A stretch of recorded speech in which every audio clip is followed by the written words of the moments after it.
Greetings, students. This is Brandon Erby. I'm an assistant professor at the University of Kentucky. My responsibilities are to teach young people to use their voices, to use their writings to inspire social change. My favorite school subject growing up was history. And today I will be reading with you Hewitt Anderson's Great Big Life. So I encourage you to open up your book and read it with me. Hewitt Anderson lived with his parents in an enormous house at the edge of town. His parents believed big things were best. They boasted a grand and impressive residence overlooking the valley below. Their house was marvelous for giving parties. The Andersons gave bountiful banquets, elegant teas, and glorious garden parties that sometimes lasted for days. And Hewitt celebrated many happy birthdays there with his loving family.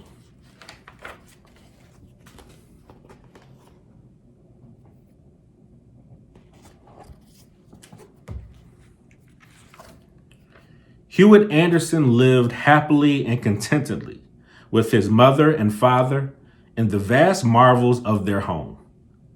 A perfect house for giants, but alas, poor Hewitt was not. He was very, very small. While his parents loved him dearly, his size was a source of great worry and concern for the J. Carver Worthington Andersons. How could a normal-sized boy be born to a family of giants?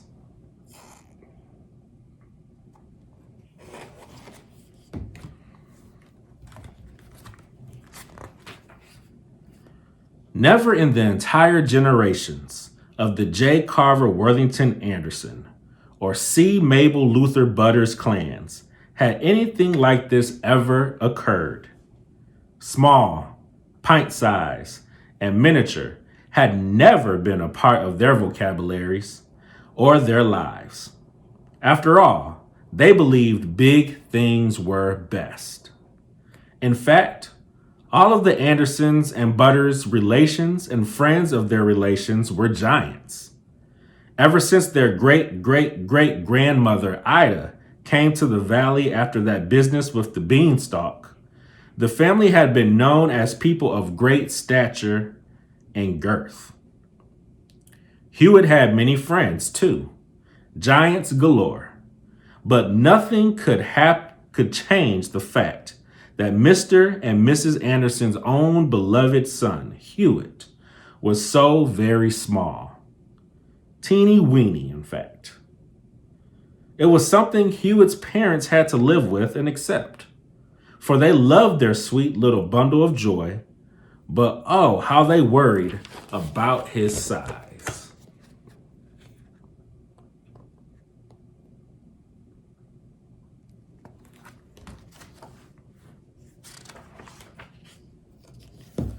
And Hewitt was hopelessly in love with them too, of course. He loved the awe and wonder of them, the deep baritones of his father, and the resounding, resplendent melodies of his mother. When his father chose to sing great operatic versions of nursery rhymes, his mother would join in, creating wonderful duets and harmonies that made Hewitt's liver quiver and tickled his funny bone right down to his shoes. He'd laugh endlessly after being serenaded for hours.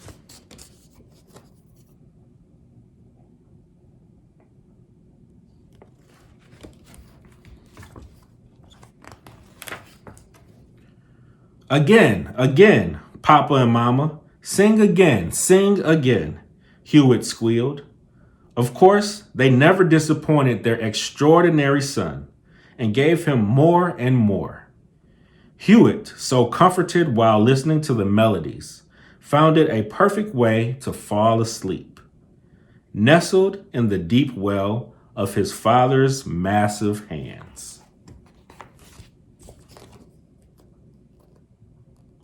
That's a pretty big hand.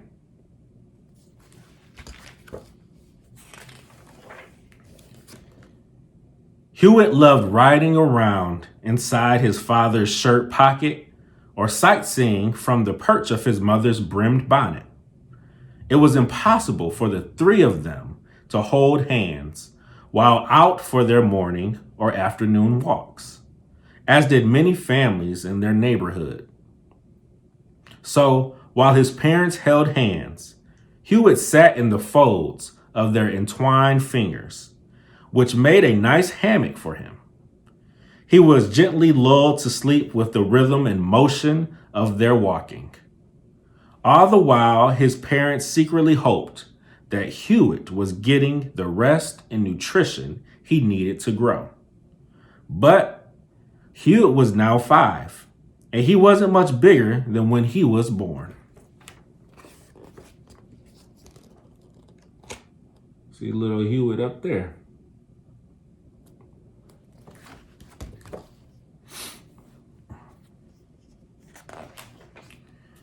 Amazingly, it took a great deal of planning and preparation for Hewitt's parents to care for the mouse-likeness of their child.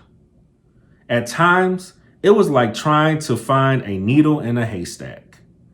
Whenever Hewitt's parents swept the floor, though they always kept an eye out for him, once or twice Hewitt managed to avoid the broom just in time. Because Hewitt was small, he was able to hunker down between the floorboards, holding on until he was out of harm's way. There were some things, however, that would require more attention and consideration. Things in the way of furnishings, for example.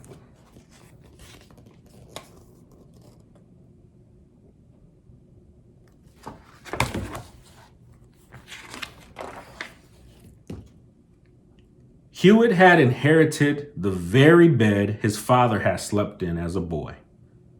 It was a fine-sized bed for a growing giant, but it was entirely too large for Hewitt.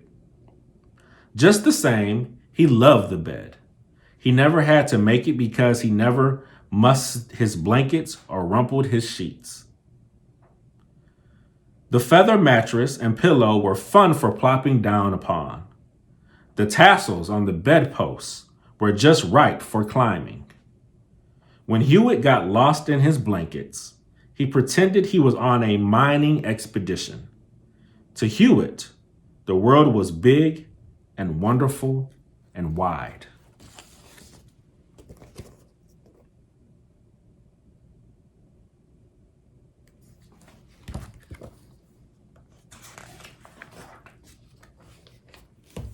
His parents tried not to be too concerned about Hewitt's safety and well-being. But the summer Hewitt turned 7, he suffered a rather close call. While preparing the 7-layer cake for Hewitt's birthday party, his mother, in her haste to create a fitting masterpiece, misplaced poor Hewitt. As Hewitt was trapped for an hour in a vat of flour, his parents began their relentless and public worry for the child they loved more than life itself. Finally, Hewitt climbed out of the measuring cup. Hewitt told his parents repeatedly that he could take care of himself. Oh, but worry they did.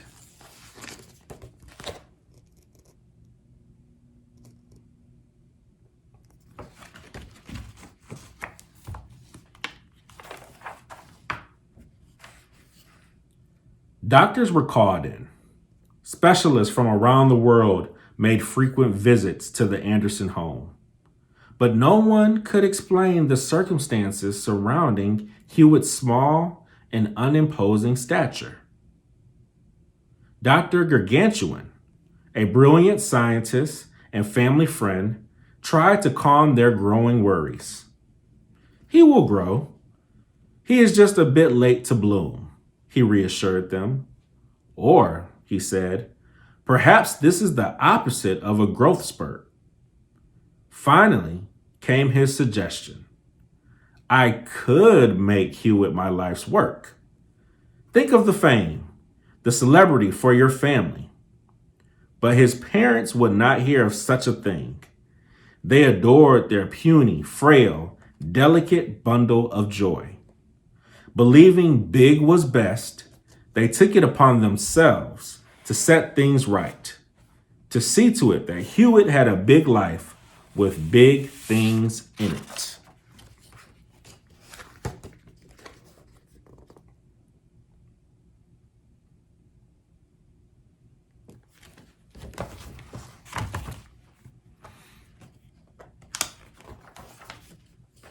The next morning, Mr. and Mrs. Anderson awoke in the best of spirits. Today would be survival lesson 1, swimming. But in Mrs. Anderson's hurry to cheer her family on, she tripped and fell.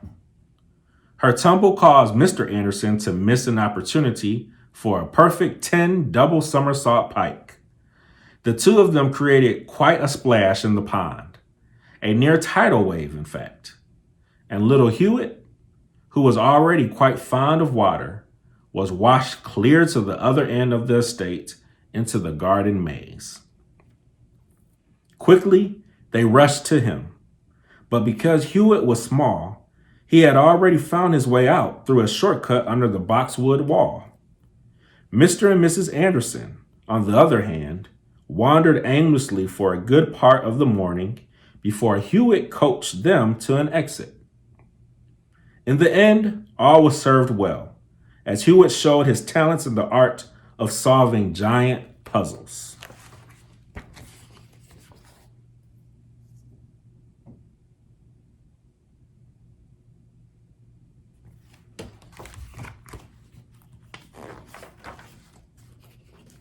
For survival lesson 2, Mr. Anderson would show Hewitt how to climb a beanstalk in the event he would have to flee the path of an escaped rhinoceros from the nearby zoo. Mr. Anderson felt a surge of his youth again, climbing to the top of a giant Kentucky Wonder beanstalk, with Hewitt tucked safely in his shirt pocket. But reaching the top paralyzed Mr. Anderson with great fear. Hewitt, being used to such heights, was not afraid at all. Instantly, Hewitt went into action. Just as a leaf from the mammoth beanstalk began to fall, Hewitt held on to the leaf's edge. He was able to float down on the breath of a helpful breeze. Upon landing, he roused the emergency fire and rescue squad, who arrived minutes later with hooks and ladders and a safety net. Mr. Anderson was shaken by the experience, but was more in awe of his perfectly resourceful son.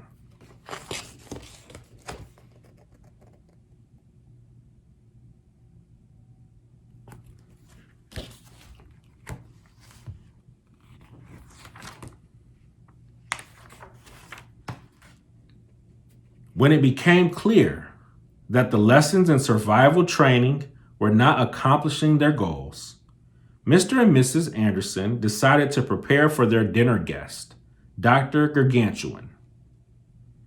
Eager to discuss his plans for Hewitt, Dr. Gargantuan arrived before the dinner hour.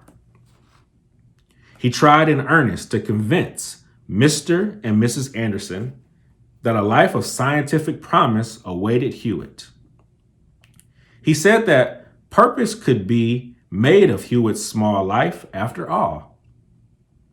The Andersons listened politely, but would hear nothing of it.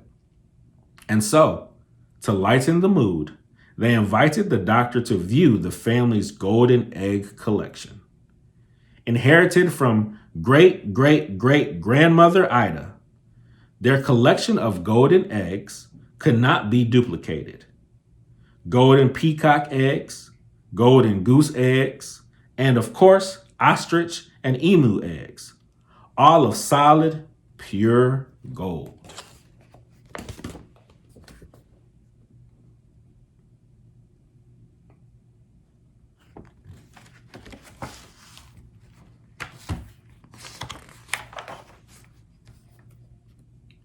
A family of big hearts and generous natures. The Andersons knew this trusted family friend had only the best of intentions for Hewitt. They thought it was only fitting to share something of value with Dr. Gargantuan, just not their beloved son. In a moment of inspiration, Mrs. Anderson reached for an egg, which was about the same size as Hewitt. Dear Doctor, please accept this token with our thanks and appreciation for your dedication, she said, looking to her husband. The good doctor was so overwhelmed and impressed by the generosity of the gift that, in a fit of excitement, he fell backward, causing the door to shut with such force that it locked them up good and tight. But the key had been inadvertently left in the keyhole. They all listened downheartedly as the key fell to the ground with a clink.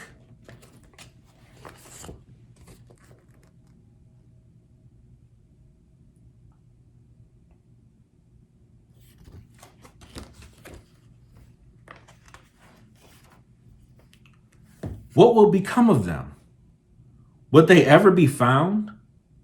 My roast is in the oven, cried Mrs. Anderson worriedly. Then Hewitt had an idea. Because he was so small, he managed to climb into the keyhole, maneuvered through the weights and gears to turn the tumblers to the lock, and set them all free.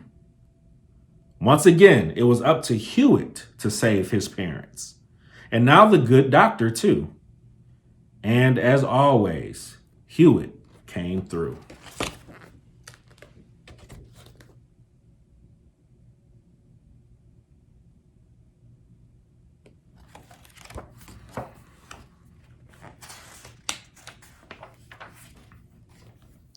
Mr. and Mrs. Anderson watched Hewitt in awe of his hidden talents. He was even more amazing than they had thought. Spontaneously, their voices rose in a beautiful aria, and a feeling of overwhelming joy brimmed deep within their hearts for Hewitt. Even the good doctor felt compelled to join in.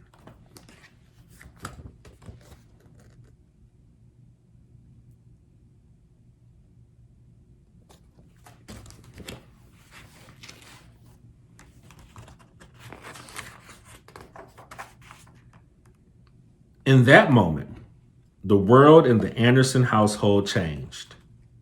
Hewitt, standing in all his splendor and glory, seemed tall compared to his former self. Now his parents understood. Hewitt did indeed know how to live among gigantic things. And because he was small, Hewitt was just as he should be. For his parents realized that big or small, either is best of all.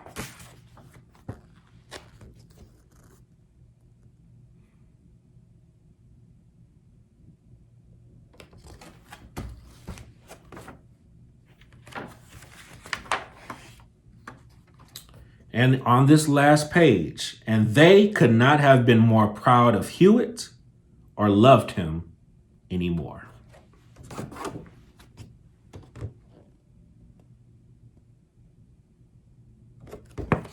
So students, that was Hewitt Anderson's Great Big Life.